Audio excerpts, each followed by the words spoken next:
Yo, what's going on, guys? Crispy Flakes here. Welcome to Extra Crispy. For today's video, guys, we are talking about some curses of the NBA. Yes, the 2010 NBA draft class, the seemingly cursed draft class, the video about Swish Out. So, we're not talking no black cats or walking under a ladder or breaking any mirrors. No bad lucks like that. Are you guys superstitious? Let me know who you are in the comment section below. Also, while you're down there, if you guys can drop a like on this video, would be greatly appreciated, bro. But yeah, 2010 NBA draft class. You're looking at John Wall, Gordon Hayward, Paul George, DeMarcus Cousins, all have had injuries. Luke Herringody, Tarico White. Yeah, nobody knows who they are, right? Luke Herringody actually went to Notre Dame. Tarico White, I remember he was drafted by the Pistons, was nothing in the league, right, guys? So yeah, man, we're going to check this out and see why exactly this draft class is cursed and kind of what it's all about, man. So here we go. Here we go. It's going to be an amazing video. I hope. Probably will be. Probably a good one. I want to take you guys back to a very, very, very talented draft class. A draft class that's to me a little underrated, but most importantly, they're very unfortunate. Now, Evan Turner went number 2. That's pretty damn unfortunate. A bunch of young players that actually turned out to be solid players in this NBA. Derek Favors, he never turned out to be an all-star or anything crazy like that. But he has been a serviceable player for the Jazz, averaging just about 11 points and 6 boards for his career. So, what team did he end up going to? He's not on the Jazz anymore. Wait, what team is he on? Has he been signed yet? I feel like he has, but I can't think for the life of me who actually got him on the team. That's not too bad. Better run him at center. Greg Monroe.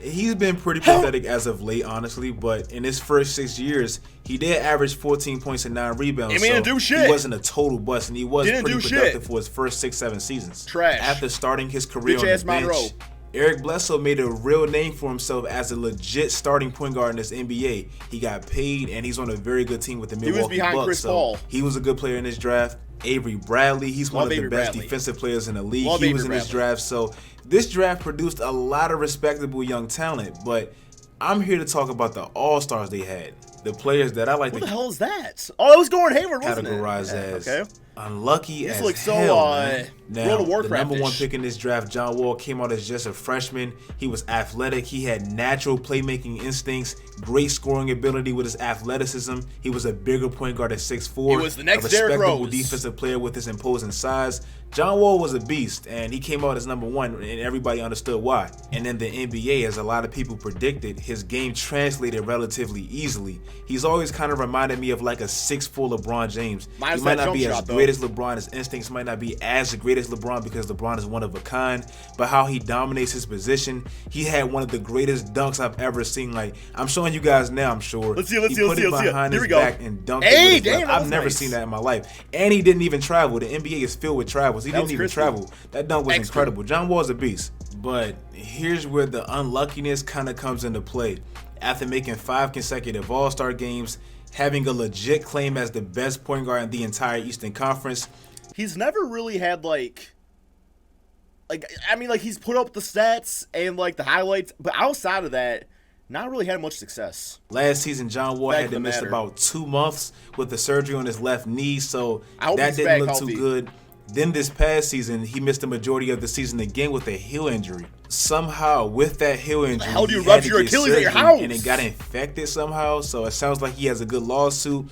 Then while he's trying to recover from that heel injury, he's at home and he trips and tears his Achilles. So he has to be out an additional 12 months. That's ridiculous. It's just sad for John Wall. That's cursed. To be honest, though, it's even more sad for the Wizards. I think around last year, they gave this man $170 million for 4 years. He missed that season last year. He missed the majority of the season this year. He's probably going to miss next year, so he will probably play 1 year in that whole $170 million contract. So I'm not going to say he robbed them, but the injuries robbed them and him.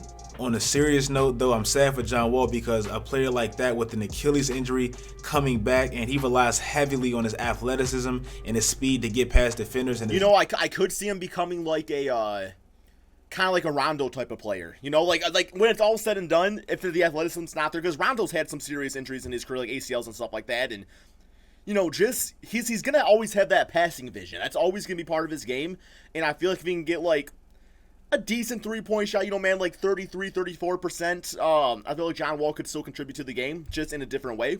So I think he'll definitely fight back to do so. Dunks and stuff like that. So I'm not sure how he will recover, falls off. but that could be true hopefully too. He can come back at least 90% of what we know. Next, Paul George. Before his injury, well, he was literally getting that LeBron treatment for 3 straight years in the playoffs. He took the Heat to 7 games in the Eastern Conference Finals. I mean, Paul George was legit in the conversation for the 2nd or 3rd best player in the league at that specific time. But I love watching Team USA man. Scrimmage game, jump shot. And don't worry, I won't show it, man. Thank you. Paul George went up for a block against James Harden and suffered one of the worst injuries I've ever seen live. Like, I could not believe that his leg literally broke, and it was just devastating. Who truly knows where his career was headed had that injury never happened? Like, he's on a great path now. He almost won MVP. Like, he was in discussions this year or whatever. But who truly knows where he could have went? Was Kevin Freed on Team USA? Okay. If that injury didn't happen, you know what I mean? Like, we don't really know. Now, his recovery has been absolutely incredible. I still can't believe how he came back so damn good. Get this. Paul George broke his leg in August of 2014. He played a game in the NBA live that following April, like April 2015, he actually played a game. He wasn't the best. He wasn't Paul George. That's all heart, man. But the fact that he had a gruesome, crazy injury like that and still returned probably like 8-9 months later, that's incredible. And what's even more amazing to me, it's not even like he came back a reliability or a shell of himself. He could have easily used the excuse like, I had one of the worst injuries ever. He didn't come back like that. He came back maybe even a little bit better. These are his numbers before the injury. These are his numbers post-injury. He might have gotten a little bit better. He tweaked his game just a little bit, used a little bit less, athleticism and all that, less one of the best catch and shoot players. But he came back still a superstar, so respect to Paul George. Now, the next All-Star on this list that was drafted in that 2010 NBA draft that just had terrible luck, and he's probably had the worst luck out of everyone, is DeMarcus Cousins. Now, financially, yes, because he never really got that large contract. I mean, like, all these other guys we're talking about, they all got paid at least. DeMarcus is freaking fighting for... There's no market for him. Freaking Wojbomb said there's no market for DeMarcus right now. Like, you feel bad for the guy. He's going to end up playing for damn another minimum contract. No, I'm not trying to make it seem like this is a little bit of money or anything like that, because this is still a lot of money. But in DeMarcus' career, almost gave him a 2-year, $40 he's million. made about $85 million in about 8 seasons. That is way underpaid for a player of his magnitude. Chris Paul on this terrible Rockets contract is going to make around that much in just 2 seasons alone with the Rockets. Now, my point is that DeMarcus Cousins actually had the opportunity to get that max contract that he so deserved last offseason, but an injury that put that on hold, and he might not ever get it again. That's why it's sad. He won't. If you guys don't really remember, let me refresh your memory. Superstar season. In the game versus the Rockets right before the All-Star game, DeMarcus had just got selected to an All-Star game starting position in the All-Star game for Team LeBron. He tore his Achilles, missed the rest of the season, and pretty much missed out on about $170 million plus. Now, that offseason, he was going into being an unrestricted free agent. He could have signed with a team, maybe the Lakers. One of these big teams was going to give him a lot of money because he was averaging 25 points, 12 boards, 4 assists. Like, he was putting up unbelievable Shaq, Kareem, Hakeem, whatever big king you want to name. He was putting up those type numbers, and he had an opportunity to get paid.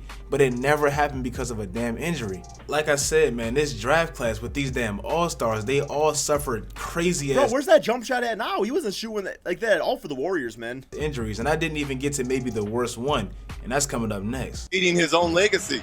Oh, God, don't show it. Don't show it. Don't show it. Probably hit the biggest shot in Cavs history. Nah, man, I ain't going to do y'all like that. I love y'all enough. I'm not going to show y'all that injury again.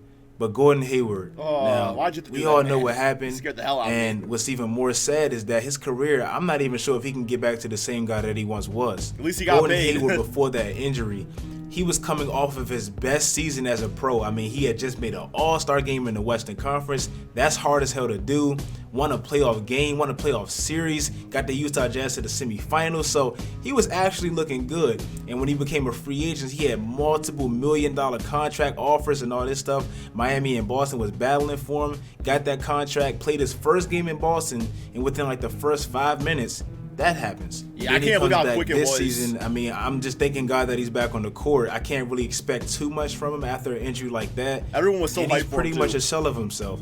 I hate to put too much pressure on him because I'm just glad he's walking again and he's actually playing the sport he loves, but In the playoffs, he averaged just 9 points. They were force-feeding him. You can tell Brad Stevens really wanted to implement him in the system, but he just wasn't the same. I'm not sure if the locker room was just too toxic with Kyrie Irving and Gordon Hayward coming back. Terry Rozier came on First Take and said he felt like Gordon Hayward and Kyrie got different special identities. treatment. It's the best Gordon way to put Hayward it. was kind of force-fed, so I'm not sure if that's what made Gordon Hayward struggle so much, but he just wasn't the same, and that was pretty evident. So this draft class, man, all these injuries, it's like a cursed NBA draft class, and that's why I made this video. In some draft classes, you have like a lot of mediocre talent. You don't really have too many all-stars. In some draft classes, you have a bunch of all-stars like the 1996 draft.